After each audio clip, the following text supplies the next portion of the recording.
హైదరాబాద్లోని జర్నలిజం రంగాన్ని తీవ్ర విషాదంలోకి నెట్టిన ఘటన ఇది. ధైర్యంగా ప్రశ్నించే గొంతుకగా తెలంగాణ ఉద్యమ సమయంలో మైలురాయిగా నిలిచిన యాంకర్, రచయిత్రి స్వేచ్ఛ వటాకర్ మరణం అన్ని వర్గాల మానసికాన్ని కుదిపేసింది. ఆమె ఆత్మహత్య కేసులో ఇప్పటికే అనేక పరిణామాలు చోటు చేసుకుంటున్న నేపథ్యంలో ఈ కేసులో ప్రధానంగా ఆరోపణలు ఎదుర్కొంటున్న పూర్ణచందర్ పేరిట ఒక లేఖ వైరల్ అవుతోంది. పూర్ణచందర్ లేఖ వివరణ. ఆ లేఖలో పూర్ణచందర్ తన మరియు స్వేచ్ఛ మధ్య ఉన్న సంబంధాన్ని వివరించారు. స్వేచ్ఛతో నాకు 2009 నుంచి పరిచయం ఉంది. ఆమెకు 2009 లో మొదటి, 2017 లో రెండో పెళ్లి విడాకులయ్యాయి. 2020 నుంచి స్వేచ్ఛ నాకు దగ్గరై నన్ను భర్తగా ఊహించుకుంది.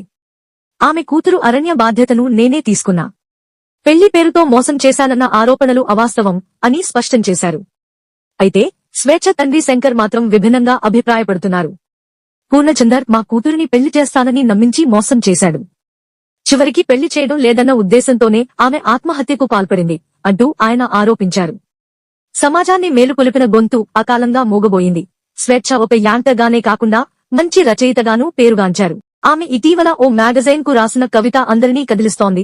ఎద బరువు మోస్తుంది, అలసిపోతుంది, అలిగిపోతుంది, పగిలిపోయిన వేళ కనుమరుగైపోతుంది, కాలాన్ని దాచిన కాలం శవమైపోతుంది. అందుకే ఊపిరున్నంతసేపు ఉండకుండా పోకు, ఉండకూడని చోటికి అసలే పోకు. ఈ కవిత ఆమె ఆంతర్యాన్ని, ఆవేదనను ప్రతిబింబించేలా ఉంది. ఇది చదివినవారు ఎవ్వరూ కళ్లను ఆపుకోలేకపోతున్నారు.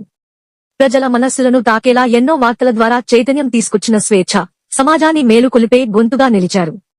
కాని అదే గొంతు ఇప్పుడు మూగబోయింది. పోలీస్ విచారణ, న్యాయ ప్రక్రియ కొనసాగుతుంది.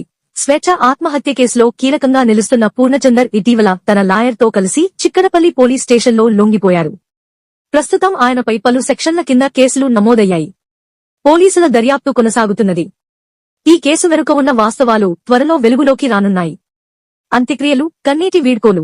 స్వేచ్ఛ అంత్యక్రియలు ముషీరాబాద్ శ్మశానవాటికలో కుటుంబ సభ్యులు, జర్నలిస్టులు, స్నేహితులు, అభిమానుల అశ్రునయనాల మధ్య జరిగాయి.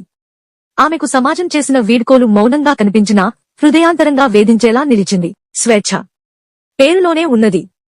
కాని ఆ స్వేచ్ఛని కోల్పోయిన సంఘటన ఇది.